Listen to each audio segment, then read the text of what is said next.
the two things is somebody tweeted this out and I thought it was fantastic. It said people were worried about Belichick recruiting. They posted his girlfriend who's like 40 years younger than him. I'm like, oh, that's a good joke. And then two, one thing people aren't looking at, all he has to do is hire one guy that can connect with the youth on a fun stage that people want to be around in a college atmosphere is Rob Gronkowski. Hire him as your tight ends coach and just have him around. Honest to God, I feel like he would just be a fun time. If it's, NIL is all about culture, feeling, seemingly, and having all these guys coming from every which direction, having a locker room that meshes. Having Gronk would be pretty impressive, pretty funny. I don't know how much discipline's gonna be had at UNC if that's the case, but interesting for sure. His staff will be second to none solely because of the connections he's made over 30, 40 plus years of coaching at every single level. But not to be a Debbie Downer here, but he is 73 and North Carolina is a second rate program in probably the fourth best conference, third or fourth best conference in the country. You will be able to sell certain recruits because it's literally a crash course of how to get to the NFL and what it's like to be an NFL player.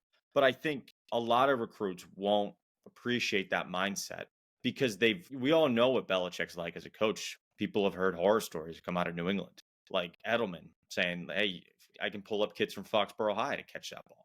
Well, okay, maybe that kid last year was playing for Foxborough High. Right. I think it's the first. I mean, GMs and running programs now, like professional programs, like professional teams, has been around for a while.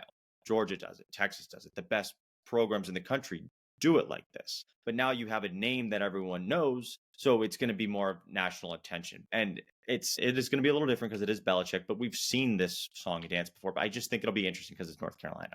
I think perennially 8-4, 9-3. I don't think this is going to be something where Belichick and UNC are going out to compete for national titles. I think they're going to try to go and compete for the ACC championship if they get in. Great. I think what you were saying there too, Coleman, it's not the first time we've seen the GM. Funny story enough, like when we were at Ole Miss, Austin Thomas was one of the first GMs that colleges were hiring. He was at Texas. I think he went to LSU. He then ended up at Ole Miss. I, not even kidding, was messaging him back and forth on LinkedIn, looking for opportunities back in the day.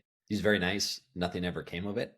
But I think it's very interesting to see how you're having this deferred and just having more of I almost call it a corporate business structure, right? Really taking care of. And I think in this day and age, you have NIL, revenue sharing, all of that. You need the coaches to just coach. Go coach and recruit. Don't worry about the business side of things. And that's the one thing where I think Belichick will even have an edge with dealing with all the NFL guys, right? At the end of the day, it really is a business.